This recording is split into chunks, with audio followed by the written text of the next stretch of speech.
So the setup for the bench press, what you're going to do is set your feet first, so heels on the ground and your feet should be in and underneath you. So next is you're gonna retract your scapula and drive your shoulders down into the bench. So getting your feet and retracting your scapula will create a small arch in your back. So your hand placement, then you're gonna place your hands outside shoulder width, and how far out you put your hands is really down to preference and strength. So for each rep, what you want to do is do the exact same thing each time.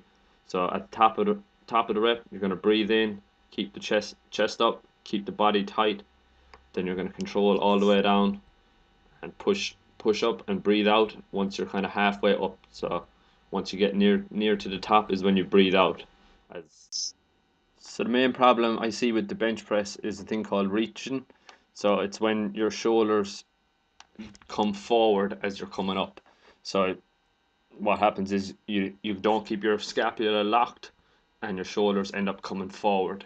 So you really got to concentrate on keeping that scapula retracted and keeping it driven into the bench. So the incline bench press then is more for your upper pecs, but it's still the same teaching points. You still want to keep your shoulders down, control the way down, and push up. So a good tip for any of these presses is as you're coming down, think of bringing your chest up to the bar, and then as you're pushing up, think of driving yourself back into the bench. So you really want to make sure the breathing is done right, because breathing properly, it'll allow you to stay tight at the bottom of the bench press.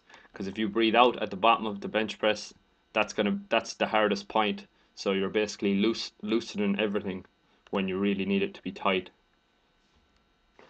The decline bench press then is more for your lower chest, and the difference you'll notice from a flat bench is that the bar will come down lower onto your chest, and it's just the angle that it naturally will come down at because you're on that decline.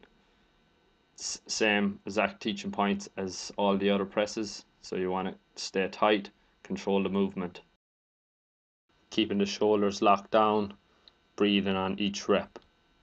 So another variation of the bench press is a banded bench press. This basically adds resistance. So as you're pushing up, it actually gets heavier. So it's a good, and what this does, it really helps you drive your shoulders into the bench. When you're coming down, it really drives them back into the bench.